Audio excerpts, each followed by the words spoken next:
Maybe we could start by table setting a little bit about your background. I know you've had an interesting journey and been on a few sides of the industry. Yeah, for sure. I'm Natalie. I've worked in the world of CRM going on 10 years now across many industries and company sizes, everything from automotive to entertainment, media, and of course, what we're talking about today, which is music and events. I've worked in lots of ESPs. I've worked on the ticketing side. I've worked now on the festival side. Great, great. Well, excited to dig into some of the strategies that you're having success with in the festival world.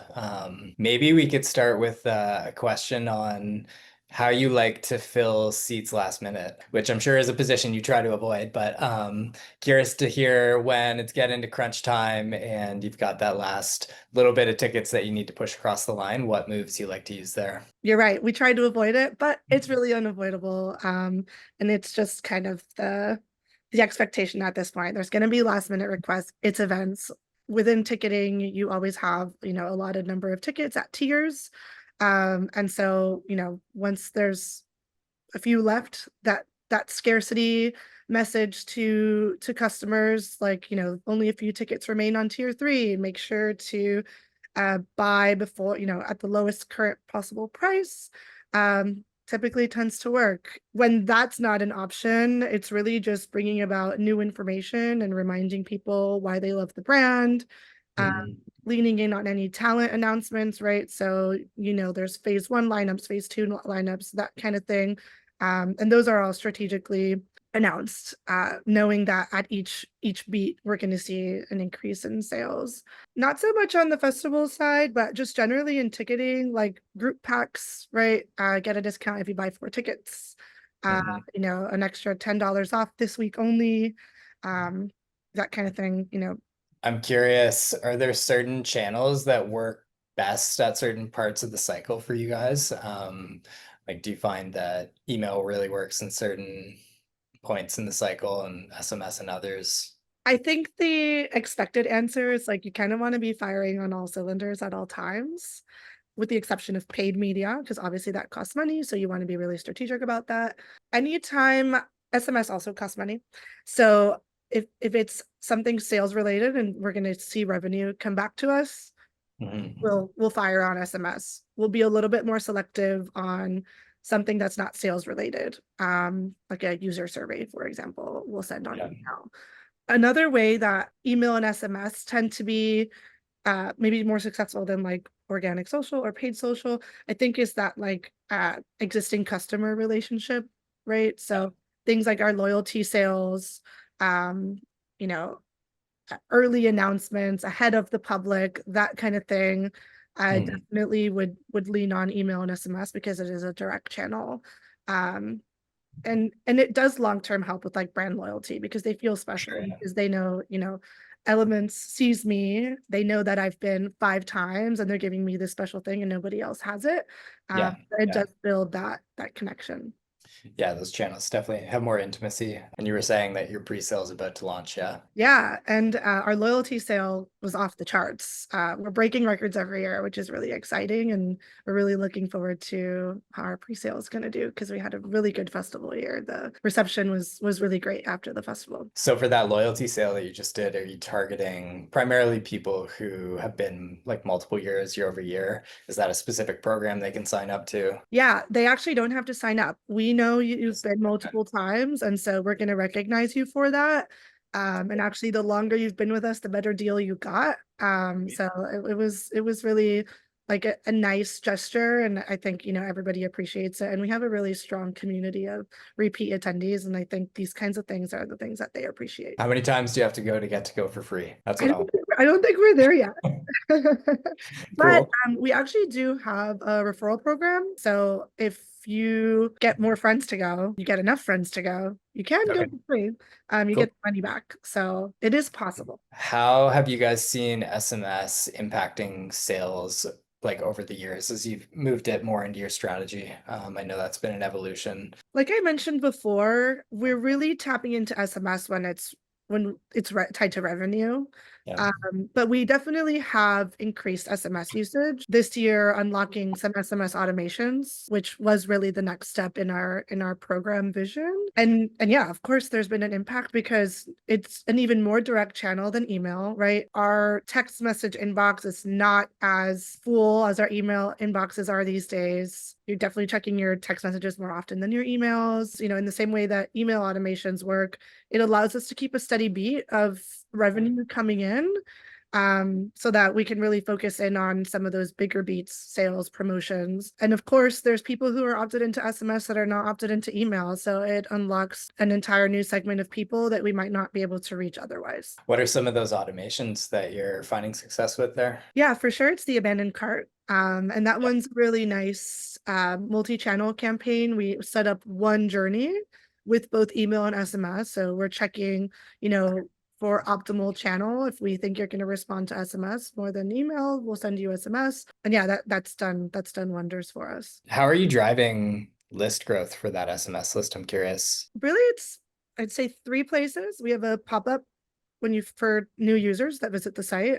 Hmm. We have an embedded form at the bottom of the page, website Cool. main page, and then ticket sales. So when you purchase, we collect your email and your SMS and your opt-in. So Oh, that's great. I would say if we're talking like future state, I definitely want to tap into like our social channels, maybe do some contests.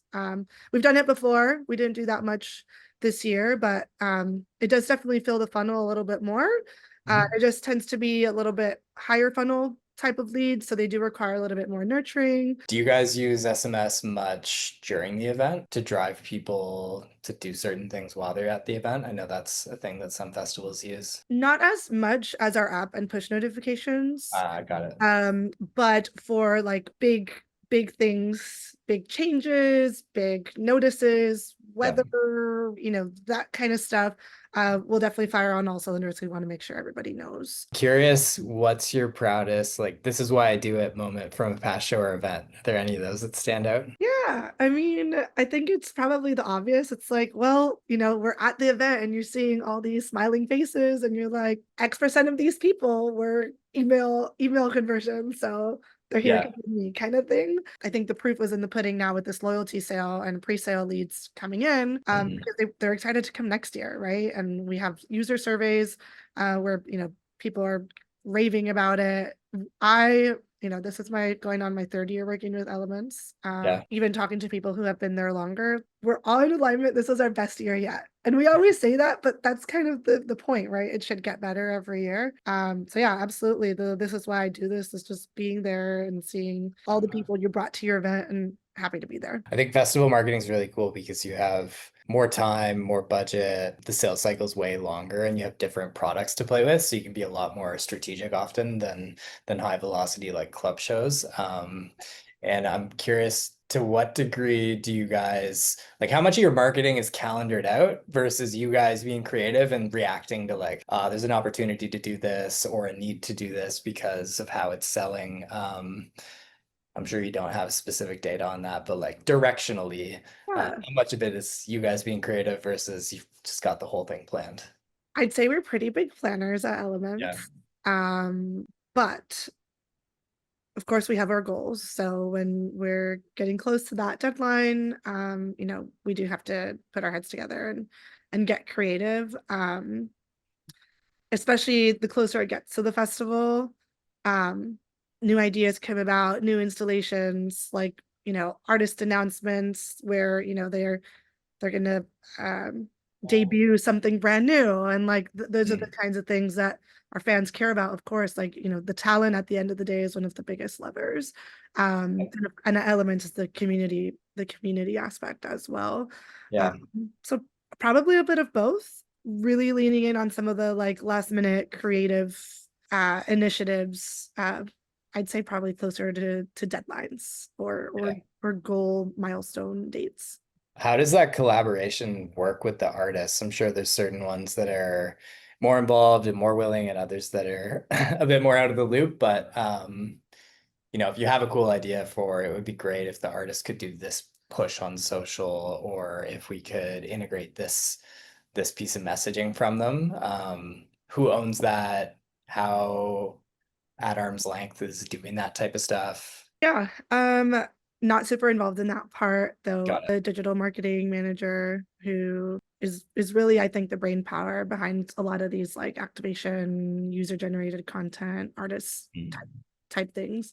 And of course, like the people on the booking side. But couldn't tell you much beyond that.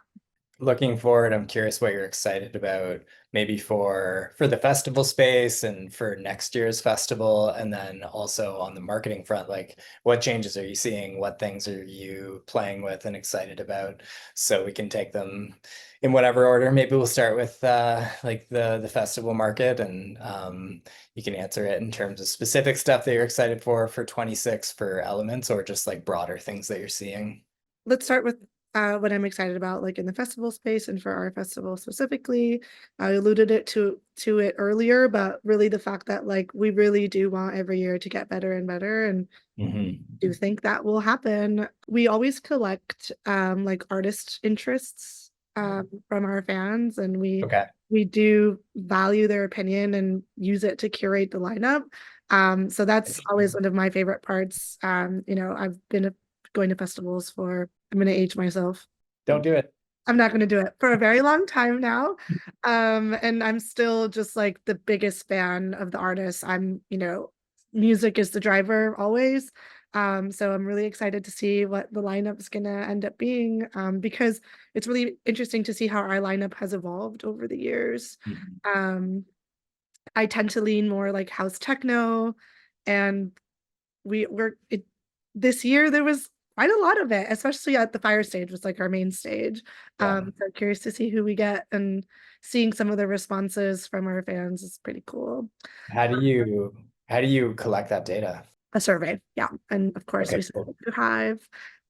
So yeah, that's fun. You just let people fill in a text field or It's a pretty cool setup actually. Like it's free form, but there's also like a preset drop down list. okay, sweet. So yeah, it is pretty impressive the way our devs set that up. In terms of the CRM program, my goal is always to take it to the next level, and that usually means more personalization and automation.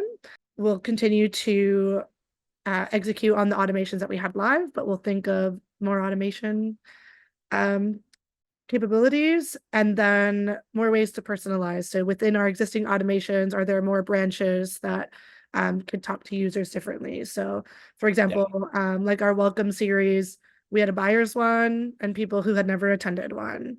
Um, Maybe for abandoned cart, we could have versions for people who have been multiple times, and we should acknowledge that in the automations because we are acknowledging yeah, that in our blast sends. Launch more SMS automations potentially.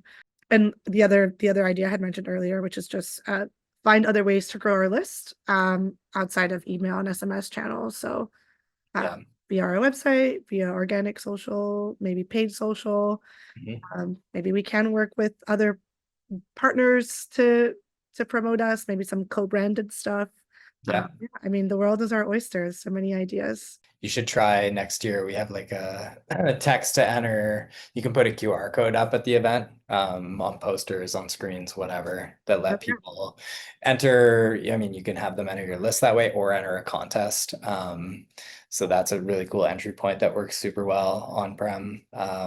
For you mentioned that you segment your newsletters based on people who've been before. How many versions of that are there? Just two? Like people who've never been and people who've been before? Or It depends. So like for our loyalty sale, if you'd been like 7 times Mhm. at one version, we had another version, I think, for 3 times.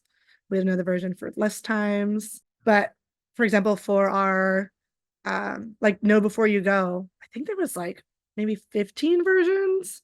Because we have so many different ticket types, right? Like we have camping, we have hotel accommodations, we have single day Yeah. tickets. Yeah. And then within those, like depending on what hotel you're staying at, you had different instructions on like where to pick up your ticket, the address to your hotel, all that Hmm. kind of stuff. Hmm. It wouldn't be as relevant for you guys as a festival, but we basically built an event recommendation block that you can merge into an email, and it will, on a personalized level, recommend a particular, you can imagine for a club that sends a newsletter featuring multiple events, it'll merge in an event recommended for that user. I bet we could do a concept like that for you guys for festivals that will feature the artists that you know they're going to be interested in. So like up in the header of the email, or above the fold, you could, for the people who filled out those surveys in the past, feature the artists that are going to like speak to them specifically, whether they called out particular subgenres or particular artists. That's probably a cool thing we could look at. Yeah, I love that idea. I could also see like recommendation for ticket type, right? Like Yeah, that example I gave you earlier, which was like they only went 1 day. Let's recommend 3 day next time. yeah, Or, they did tent camping this time. Maybe they'll do RV camping next yeah, time. That kind yeah. of. Yeah, we should follow up and would love to work with you guys to do more of that dynamically as blocks, like within one send, because I assume right now you're having to send multiple variations of the email.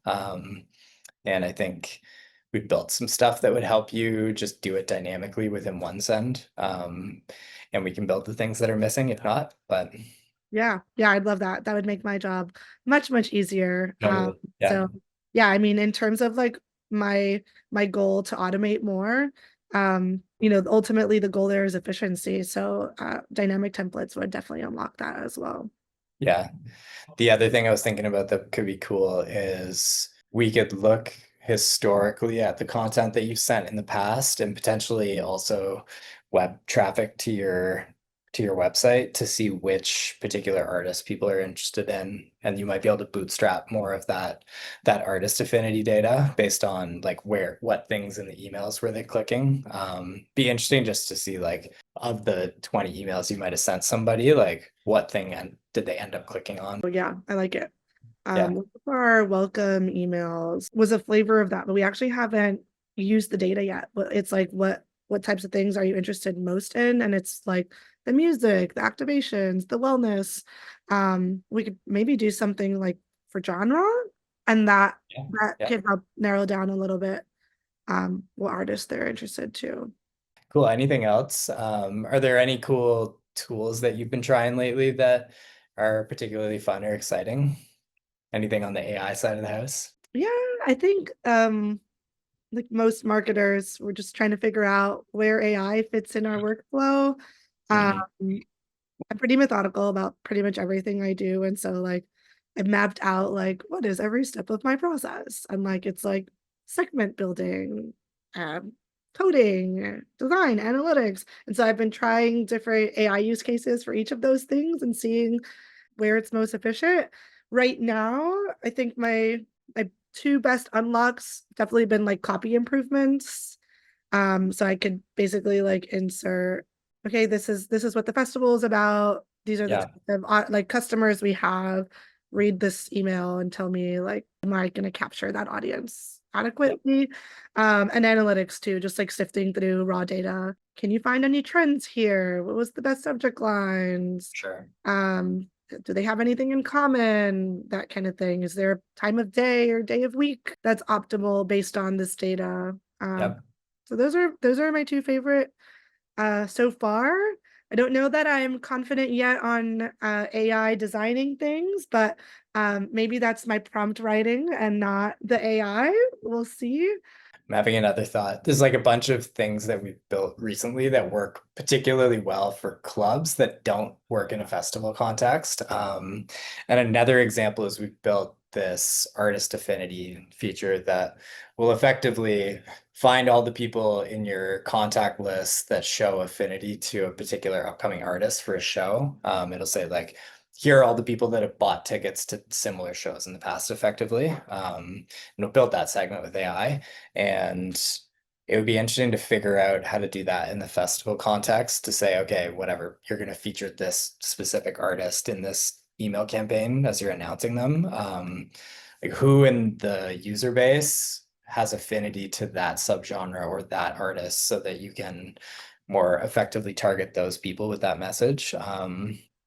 I'm sure there's something there, probably related to what we were talking about before, where we could look at what people are clicking, etc. Yeah.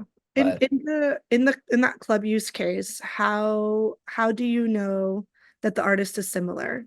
Is there like metadata within the other yeah, event? so I mean, we're pulling in all of the ticket orders, right? So we have all the data of who's buying tickets to what artists. So there's that. And then we have gone and built up our own kind of graph and map of artist affinity that is leveraging some different public sources like Spotify and Last.fm, and the genres and relational data there. And then we have our own proprietary data sets there. And then the live models have also gotten good. Like, if you say, here are all the artists that have performed at the venue before, and you put that into OpenAI or Perplexity, and you say, this is the artist that's performing, it's pretty good at saying these are the ones that are similar.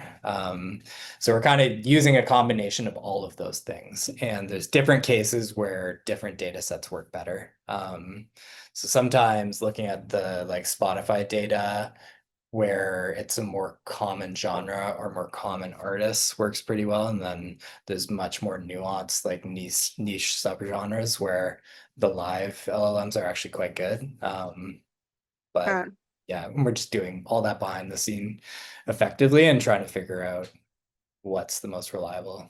that's exciting because if it was limited to just having the club ticket data, we wouldn't have that, right? But if Yeah. like public information that we can access, I mean, I love the idea of looking at like Spotify data. Yeah. Um, Yeah, it, that solves like the artist relationship, like which things are high affinity to each other side. For you guys, the hard data challenges of the people who've attended before and bought before, why are they buying? What, like which artists are they there for? I'm sure some people just come to your events because they're awesome and they like all the music. And then there's probably other people who've bought specifically to see certain artists. That's probably the thing that we could work on is looking through again the click behavior in your emails, that kind of thing, to build up a bit of that interest graph for the people in the CRM. There's got to yeah, be something there. yeah. I also like the idea of using the survey data, scrubbing that too. If they've Yeah, like, I want to see these artists. yeah. Um, yeah, very cool. 'Cause we could push that directly in as primary data. Like these are the artists that these people have expressly said they're interested in. These are the artists that we've inferred they're interested in by behavior. The system can handle that data. It's not as it doesn't come out directly as it does for club shows, right? Because there's that one-to-one like event artist relationship. Sounds like we have some good stuff to follow up on. Yeah, for sure. Well, thank you very much. Thanks. Bye. Thank you so much for watching. If you enjoyed this episode, subscribe to Hive for more backstage conversations with the people shaping event marketing. To explore our super awesome marketing platform, book a demo using the link in the description.